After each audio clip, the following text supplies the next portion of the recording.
शांति समझौते के बीच नेतन्याहू की कड़ी चेतावनी, हमास को हर हाल में निशस्त्र करेगा इजरायल। Gaza Jerusalem.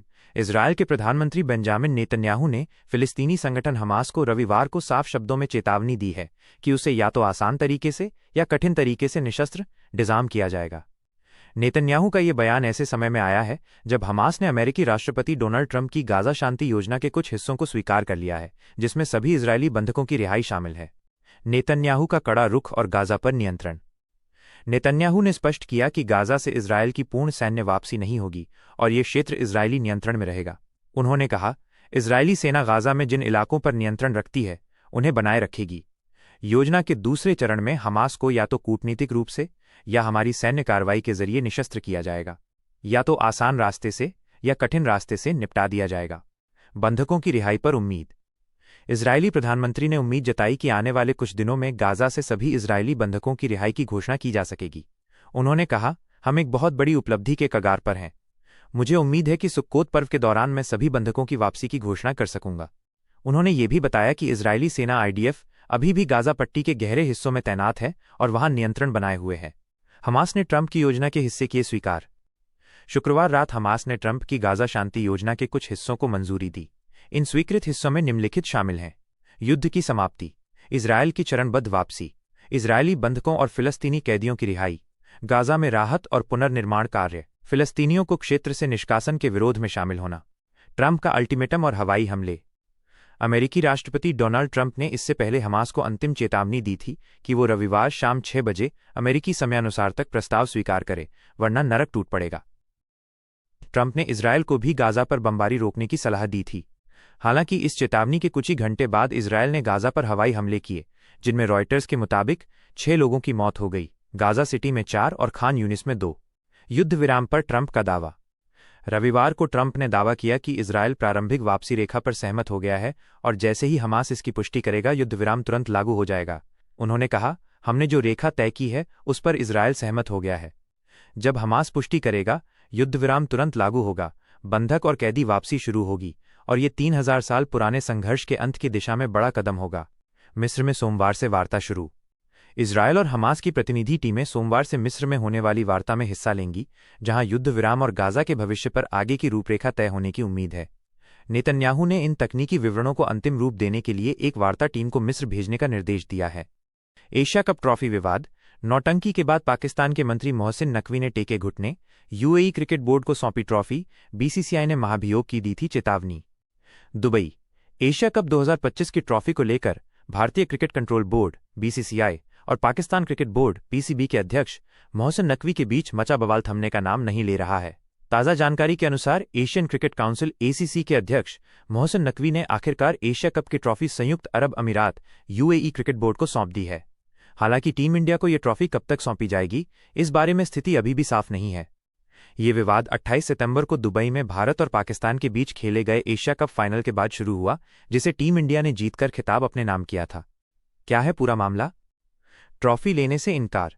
फाइनल मुकाबला जीतने के बाद टीम इंडिया ने एसीसी और पीसीबी के अध्यक्ष मोहसिन नकवी के हाथों ट्रॉफी लेने से साफ इनकार कर दिया था। भारतीय टीम ने राजनयिक तनाव के चलते पाकिस्तान के गृह मंत्री भी रहे नकवी से ट्रॉफी लेने का विरोध किया था। नकवी ट्रॉफी लेकर चले गए। भारतीय टीम के इनकार के बाद मोहसिन नकवी ट्रॉफी और मेडल लेकर आयोजन स्थल से अपने होटल चले गए थे। इस घटना से पूरा क्रिकेट जगत हैरान रह गया था। बीसीसीआई का कड़ा रुख। भारतीय बोर्ड ने नकवी के इस कृत्य को अनुचित और असभ्य बताते हुए कड़ा विरोध जताया था। बीसीसीआई ने स्पष्ट किया था कि उन्हें ट्रॉफी सौंपी जानी चाहिए, अन्यथा वे जरूरत पड़ने पर इसे सीधे एसीसी कार्यालय से ले लेंगे। महाभियोग की तैयारी। सूत्रों के मुताबिक भारतीय बोर्ड बड़ी ईसी के प्रमुख मोहसिन नकवी के खिलाफ महाभियोग इम्पीचमेंट लाने पर विचार कर रहा था। बीसीसीआई सचिव देवजीत सैकिया ने नकवी पर एसीसी और आईसीसी की प्रतिष्ठा को नुकसान पहुंचाने का आरोप लगाया था और कहा था कि वे आईसीसी की अगली बैठक में इस मुद्दे को उठाएंगे। बीसीसीआई के उपाध्यक्ष राजीव शुक्ला ने भी स्पष्ट किया था कि ट्रॉफी एसीसी की संपत्ति है, किसी व्यक्ति की निजी संपत्ति नहीं। नकवी का पलटवार और शर्त। विवाद बढ़ने पर नकवी ने सार्वजनिक रूप से बयान दिया था कि वो ट्रॉफी सौंपने को तैयार हैं, लेकिन अगर भारतीय टीम इसे चाहती है तो कप्तान सूर्यकुमार यादव को व्यक्तिगत रूप से दुबई में एसीसी कार्यालय आकर ट्रॉफी लेनी होगी। बीसीसीआई ने इस शर्त को मानने से इनकार कर दिया था और नकवी पर भारतीय मीडिया द्वारा मनगढ़ंत प्रचार फैलाने का भी आरोप लगाया था। नकवी ने टेके घुटने। बीसीसीआई के कड़े रुख और महाभियोग की चेतावनी के दबाव में मोहसिन नकवी ने अब एशिया कप की ट्रॉफी को यूएई क्रिकेट बोर्ड को सौंप दिया है। आगे क्या? ट्रॉफी यूएई क्रिकेट बोर्ड के पास पहुंचने के बाद अब बीसीसीआई और एसीसी के बीच इस बात पर सहमति बनने की उम्मीद है कि विजेता टीम इंडिया को आधिकारिक तौर पर यह ट्रॉफी कब और कैसे सौंपी जाएगी। बीसीसीआई आईसीसी की अगली बैठक में नकवी के व्यवहार के खिलाफ अपनी शिकायत दर्ज कराने की भी योजना बना रहा है।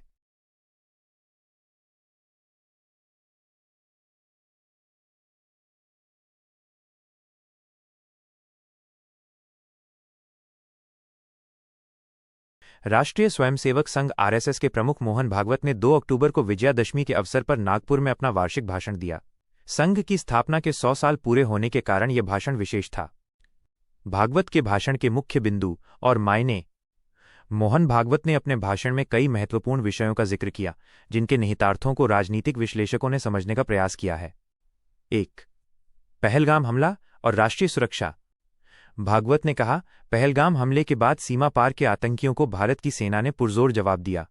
इस घटना से देश की नेतृत्व की दृढ़ता, सेना का शौर्य और समाज की एकता का उत्तम चित्र स्थापित हुआ।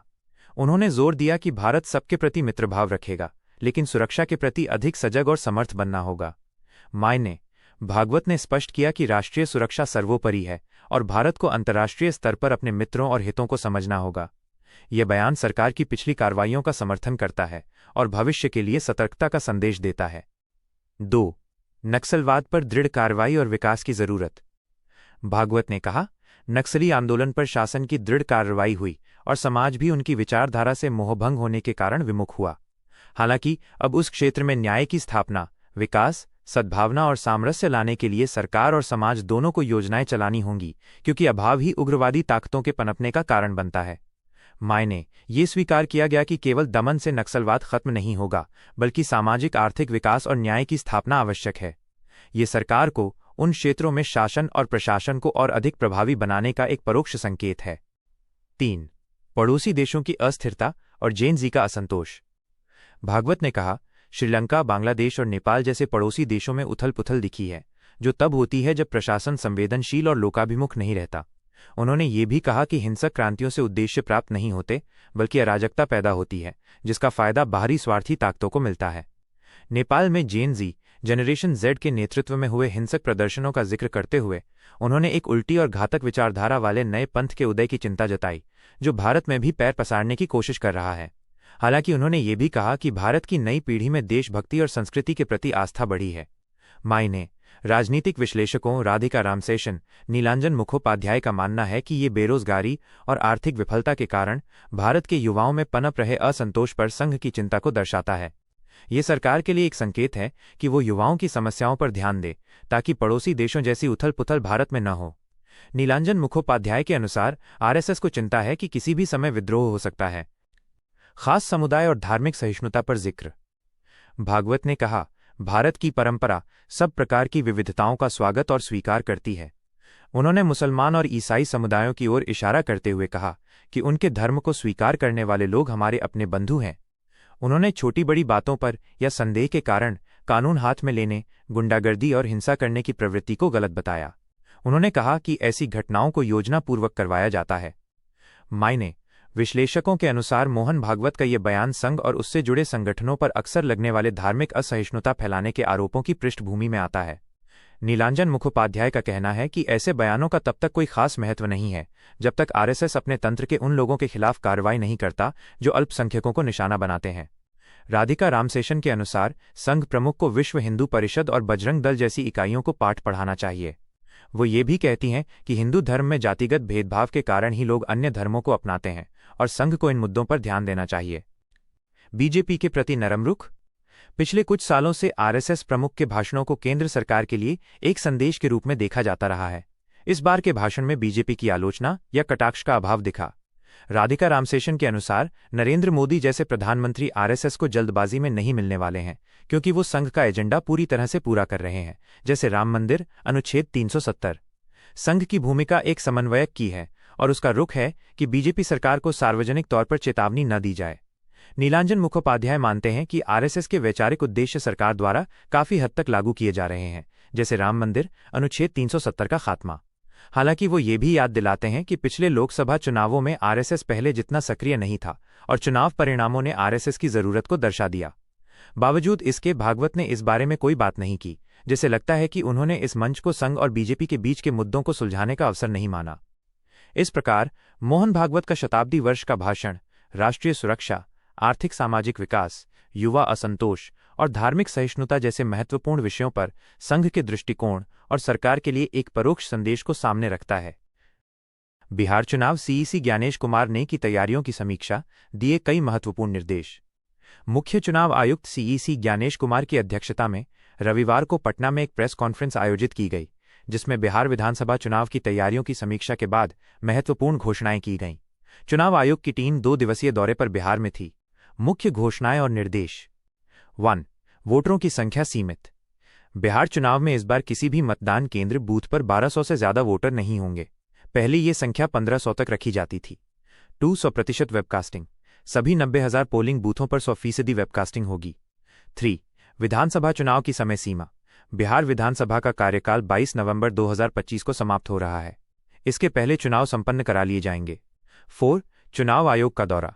चुनाव आयोग की टीम 2 दिनों से बिहार में है।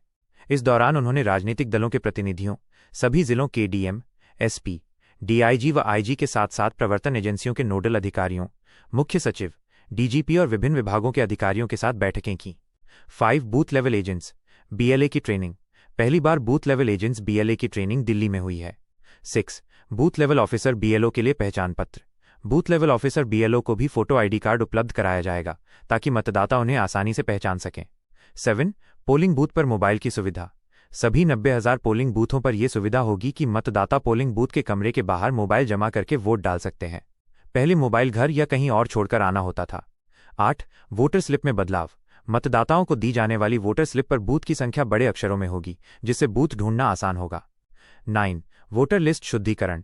सीईसी ने मतदाता सूची शुद्धिकरण के काम में लगे 90,217 बूथ लेवल अधिकारियों के काम को पूरे देश के लिए सराहनीय उदाहरण बताया। उन्होंने कहा कि वैशाली ने दुनिया को लोकतंत्र की राह दिखाई थी और अब बीएलओ इस काम में देश के लिए प्रेरणा स्रोत बनेंगे। 10. नामांकन का मौका। एसआईआर विशेष गहन पुनरीक्षण के तहत अपात्र मतदाताओं के नाम कटे हैं। यदि वे योग्य हैं तो वे नामांकन की समाप्ति के 10 दिनों पहले तक फॉर्म 6 या फॉर्म 7 भरकर जमा कर सकते हैं। 11. आधार कार्ड पर निर्देश। उन्होंने आधार कार्ड को लेकर सुप्रीम कोर्ट के निर्देश का जिक्र किया और कहा कि इसे गणना फॉर्म के साथ स्वीकार किया गया था और आगे भी स्वीकार किया जाएगा। हालांकि उन्होंने स्पष्ट किया कि आधार केवल पहचान है, नागरिकता का प्रमाण नहीं। 12. राजनीतिक दलों से अपील। राजनीतिक दलों से हर बूथ पर चुनाव एजेंट बहाल करने और मतदान से पूर्व एवं मतदान की समाप्ति तक फॉर्म 17C लेकर जाने तक उनकी मौजूदगी सुनिश्चित कराने का आग्रह किया गया। 13. 17 नए प्रयोग। चुनाव आयोग बिहार चुनाव में 17 नए प्रयोग करने जा रही है, जो आगे पूरे देश में लागू होंगे। ईवीएम पर रंगीन फोटो। ईवीएम पर प्रत्याशियों की रंगीन फोटो होगी। Voter ID number. Voter ID card में वोटर आईडी नंबर बड़ा होगा। वीवीपीएटी की गिनती। ईवीएम की काउंटिंग में कोई भी गलती होने पर सभी वीवीपीएटी की गिनती होगी। बैलेट वोट की गिनती। बैलेट वोट की गिनती भी अनिवार्य होगी। प्रत्याशी सहायता केंद्र। प्रत्याशी अब मतदान केंद्र से 100 मीटर की दूरी पर अपने स्तर पर सहायता केंद्र खोल सकते हैं। पहले इसे पोलिंग बूथ से दूर रखा जाता था। Voting data.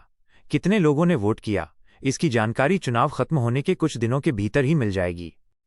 CEC Gyanesh Kumar ने स्थानीय भाषाओं के प्रति सम्मान दिखाते हुए भोजपुरी और मैथिली में बिहार के लोगों का अभिवादन किया और सभी मतदाताओं से लोकतंत्र के पर्व को छठ पूजा जैसे उत्साह से मनाने और अनिवार्य रूप से वोट डालने की अपील की।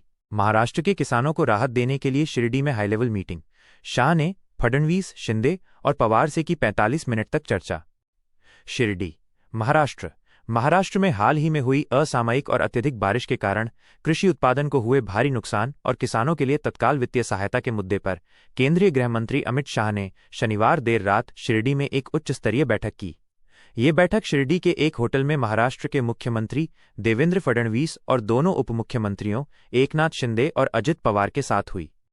लगभग 45 मिनट तक चली इस बैठक का मुख्य केंद्र किसानों के लिए एक व्यापक वित्तीय राहत पैकेज, क्षतिग्रस्त फसलों का विस्तृत सर्वेक्षण और प्रभावितों तक प्रशासनिक सहायता की तात्कालिक व्यवस्था करना था।